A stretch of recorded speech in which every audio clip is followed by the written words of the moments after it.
This week on Jerusalem Dateline, Israel begins to reopen after weeks in lockdown and Israelis start back to work. Everybody's happy to be here, so I enjoy not only the work, also to meet the people.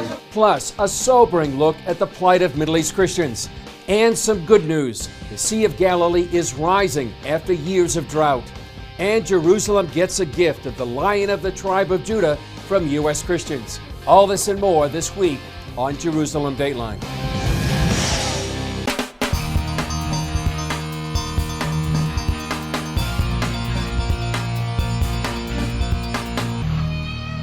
Hello and welcome to this edition of Jerusalem Dateline. I'm Chris Mitchell. After weeks of negotiations and more than a year of uncertainty, it appears Israelis will finally have a government and prevent a fourth election. 72 Knesset members endorsed Prime Minister Benjamin Netanyahu to form the next coalition. Netanyahu will continue as Prime Minister for the next year and a half, when he will turn over the top spot to blue and white leader Benny Gantz.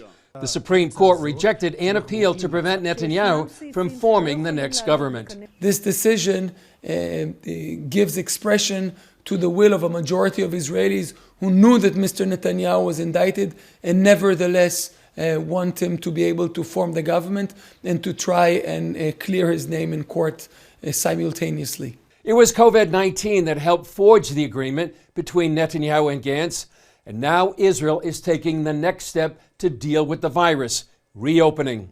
The Western world is one place that's opening up for everyone, as the country is relaxing restrictions on one of the world's most stringent lockdowns. The decision follows a drop in new COVID-19 cases and includes reopening businesses and schools. CBN Middle East correspondent Julie Stahl brings us the details. Prime Minister Benjamin Netanyahu announced the move, saying Israel had fought the coronavirus well. We've achieved a very big success. One of the most visible symbols affected by the announcement is here at the Western Wall. The holy site is now open for general prayer, but people must pray in designated areas in order to keep the social distancing. Netanyahu also laid out a timetable that would allow Israelis to return to a more normal life by the middle of June. It's permitted to visit your close family members. It's permitted to visit grandpa and grandma. Maybe that's the most important thing, but I'm asking you still. Don't hug, don't kiss, and don't touch. In addition to dropping the travel restrictions, the announcement includes immediately opening certain businesses, including libraries, hotels, and nature reserves. Then, malls, gyms, and open-air markets were next, and gatherings up to 20 people and weddings up to 50 guests are permitted. Israelis must still wear masks in public and practice social distancing. Children in grades 1 to 3 and 11 and 12 also returned to school this week. The first wave of openings included salons. Salon owner Yaniv Hofi was elated to finally open his doors. It's wonderful. We waited a long time to be here, and it's fun. It's a bit hard to put all the mask all the time. Yeah. You see, but it's better than nothing. So rules for open businesses like salons mean masks, temperature checks, social distancing. Clients also had to answer questions like, do you have a fever or a cough? Were you tested for COVID-19? And if so, what were the results? Manicures involved sticking hands through a plexiglass window that looked like a bank teller. Natalie Cohen had challenges adjusting to her new equipment. It's not easy. I don't have any air. I'm like this from the morning. But I'm okay, praise God. We have work. That's the most important thing. Israel's unemployment has skyrocketed to 26% as the economy slowed to a crawl. And after 6 weeks off, Natalie was glad to be back. It's really fun. I get up early. I was excited.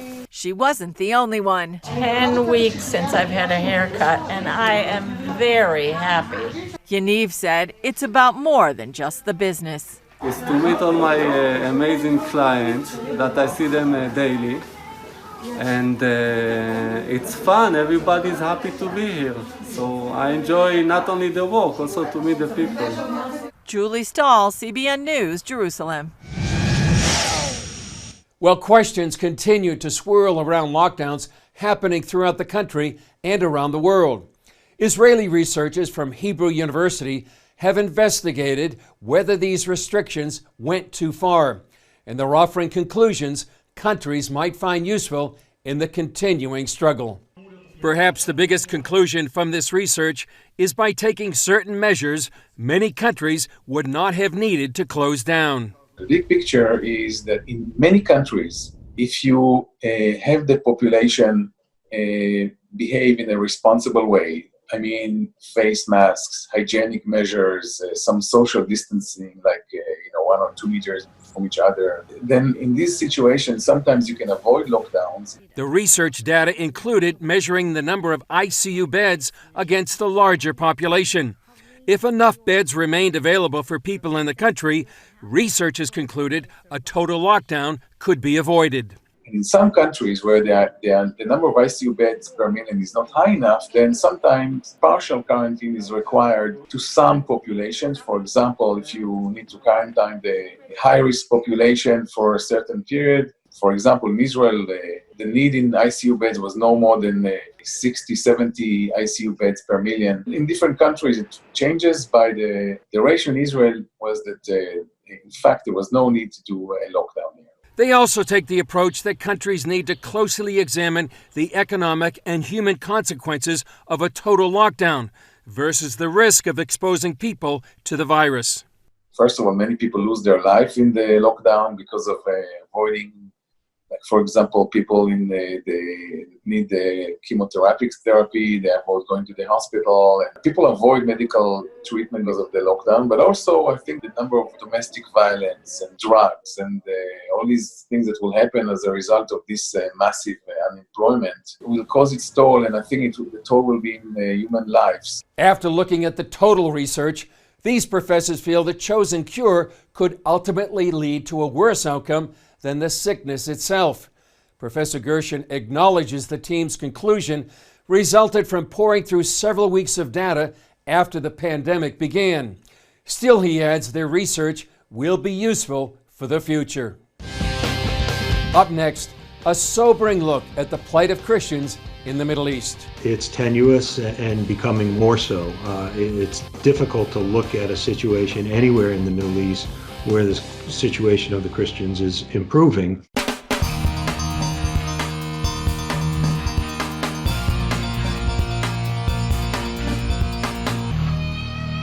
Christians in the Middle East have suffered persecution for centuries, but in the past number of years, this persecution has increased dramatically. We talked with Stephen Rasha. He's the counsel of the Chaldean Archdiocese in Erbil, Iraq, who's written a timely book on this situation called Disappearing People, The Tragic Fate of Christians in the Middle East. Stephen, thanks for joining us here on CBN News. First of all, tell us why you wrote this book. Well, Chris, I was encouraged to write it both by the people in Iraq that I worked with over this period of time, but also by many of the people in the West, in the U.S., that we had spoken with and testified in front of. They thought the story was important enough and there was enough to it that it was important that it be put down in a contemporaneous fashion in a situation where Western readers could access it and understand it. So it was really encouraged both by the church and the people in Iraq that I worked with, as well as the people that supported our cause in the U.S. Yeah, how would you describe the situation of Christians here in the Middle East? Well, as you well know, Chris, it's tenuous and becoming more so. It's difficult to look at a situation anywhere in the Middle East where the situation of the Christians is improving. And that's one of the things we try to get at in the book. It's not completely just about Iraq. We talk about people in the diaspora from the ISIS wars, the Iraqi Christians that had fled and ended up in Turkey and Lebanon and other places. We also talk about the situation of Christians in Egypt. So it's kind of a bit across the entire region, although it is mainly focused on Iraq. But I think the situation in Iraq is certainly more acute simply because the numbers have been driven down so drastically. But the situation across the board is a difficult one, and we take that head on in the book. Yeah, you know, the title says a disappearing people. What do you see as the future of Christians here in the Middle East? Well, there's one of two ways to look at it. Either the Christians that are left there now are a remnant group from which a rebirth can begin, provided proper help and changes, quite frankly, in behaviors and politics by other groups on the ground. But the other route that is possible is that we're looking at the end. That this is a slow motion end to nothing left besides a museum caretaker type people. And you know the situation now in Jerusalem and Bethlehem. This is essentially what we're looking at there now.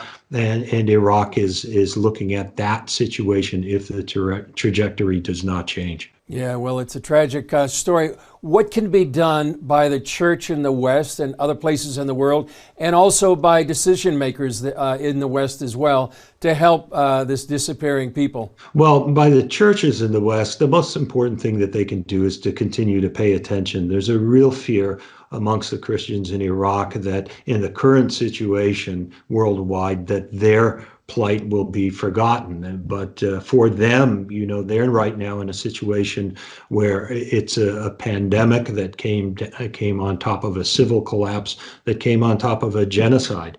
And it's easy for their plight to get lost in the chaos of everything that's happening, both there and around the world.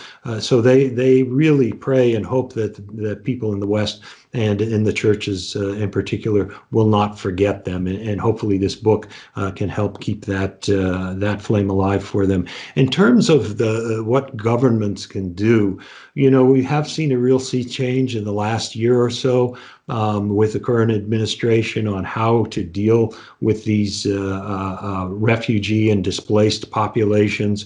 There are a lot of positive things that have been happening in this last year, but it's a big ship to turn around. The institutional aid paradigm is something that in many ways is quite broken. With help not really affecting the people that you would hope it to. Again, it's another topic that we go into in some detail in the book. Yeah. Final question, Stephen. How can people pray for the Christians here in the Middle East? Pray that they keep their courage. You know, the Christians that are left are tough people. You know, and I'm sure you've seen this, Chris, but to pray that they can keep their courage and that they can know that there are Christians in the rest of the world that are in solidarity with them and have not forgotten them. This means a tremendous amount to them. Yeah. Well, Stephen, thanks for really highlighting the plight of Christians here in the Middle East. It's a very important topic for the church around the world to understand. Thank you. Up next, it's the sea where Jesus walked on the water. Find out why people are talking about it once again. Every time I see a full lake, it's like I want to sing, I want to cry out of joy.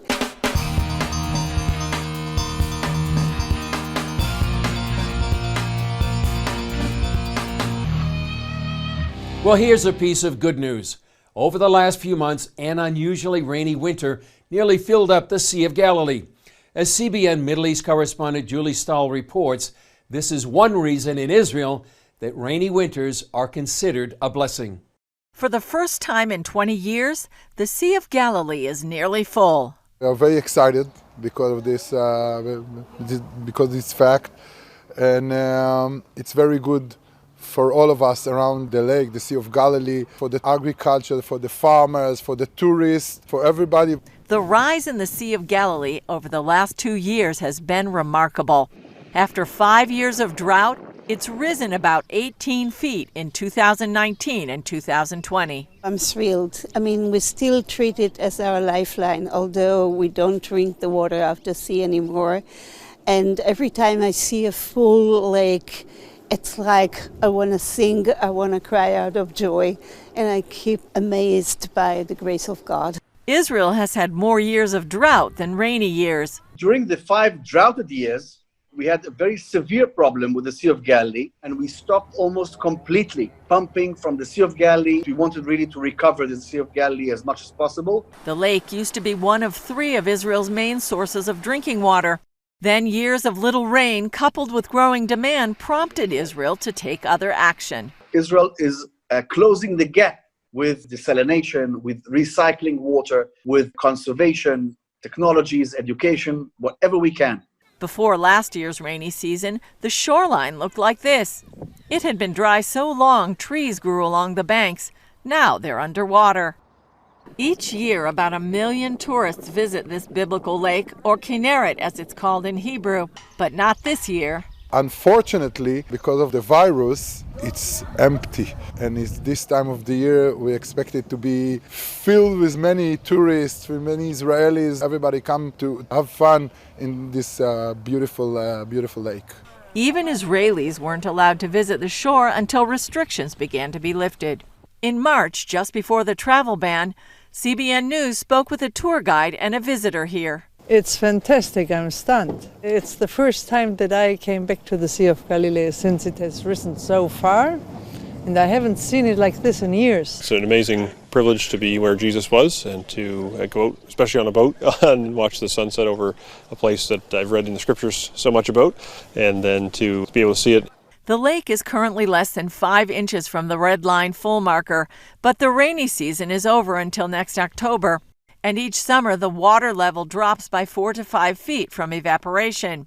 Israelis are already praying for another rainy winter next year and hoping for a return of the tourists to enjoy it. Julie Stahl, CBN News, the Galilee. Still ahead, a larger-than-life-size Lion of Judah statue, a gift from American evangelical Christians to Jerusalem. We're just very grateful to have a symbol, not just of the strength and the glory of the Jewish people, but a symbol of the friendship of the evangelical community of the United States, along with the people of Israel and our eternal capital city.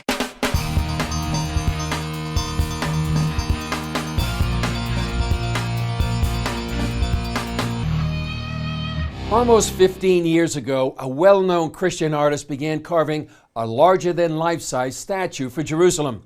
It depicts the Lion of Judah, and as we'll see, it's taken until now for the artist's gift to be delivered and his dream to be realized. After years of planning and waiting, workmen set Max Greener's Lion of Judah in place. Jerusalem's deputy mayor said the gift sends a message. We're just very grateful to have a symbol, not just of the strength and the glory of the Jewish people, but a symbol of the friendship of the evangelical community of the United States, along with the people of Israel and our eternal capital city. The Texas artist completed the sculpture in 2017, but for 2 years it sat in an Israeli warehouse. Fleur Hassan Nahum heard about the statue from former U.S. Congresswoman and Israel ally Michelle Bachmann. She then began to find a home for it, along with help with Rabbi Pesach Woloki. And finally today, the great day has arrived. This is the day the Lord has made, and we finally installed this in the city of Jerusalem. And it's no small thing. Again, this is the city of Jerusalem. This is God's capital city. Thousands of American Christians donated to the project and prayed for its success. To me, this is really this represents where this relationship is going. The fact is today, a big part of the strength of the people of Israel and our security and politically internationally is the love and friendship and support of the Christian community of the United States of America. CBN News followed the lion along its journey from central Israel to its new home in Jerusalem. It took workmen a couple of hours to set the massive feline in place. Hassan Nahum wanted a special place in the city. The first was that it should be in a park, because I really think that this is a beautiful family-friendly piece of art, not just to look at, but to take pictures with, climb on, and I thought that it needed to be in a park because it feels more natural in a park than in the middle of a concrete square. And the second criteria, which is very important for me, is that it should have some iconic view of Jerusalem in its background. The nearly 1,200-pound, 11-foot bronze statue will now become a permanent fixture in Jerusalem. It rests here in the new city and overlooks the old city walls. Amos Cohen oversaw the installation in Bloomfield Garden. and is responsible for all 174 pieces of art throughout the city. This is the most beautiful of all the pieces of art we have in the city because it is a lion and the symbol of the city of Jerusalem. It means more to me than any other piece of art in the city. My heart is filled right now. I love the Christian community. They do so much for the city of Jerusalem, and they do so much for the state of Israel. And my heart is with you in friendship, and I thank you. Hassan Nahum says the Lion of Judah symbolizes the history of the Jewish people. We're all part of the tribe of Judah, most of us, but it also means a return to our homeland. And this is what we're doing here. This is why Jerusalem is our eternal capital. This is the return of the homeland. And I couldn't think of a better way to express our strength, our glory, the return, and the friendship that we have with the evangelical community in this beautiful piece of art by Max Greiner. Woloki feels it reflects a scripture from the book of Numbers. It will now be said of Jacob and of Israel, see what God has done. The people rise like a lioness, they rouse themselves like a lion. When you come here to Jerusalem, I'm sure you'll love to see the Lion of the tribe of Judah. Well, that's all for this edition of Jerusalem Dateline. Thanks for joining us. Remember to pray for the people affected by the coronavirus pandemic. And remember, you can follow us on Facebook, Twitter, Instagram, and YouTube. I'm Chris Mitchell. We'll see you next time.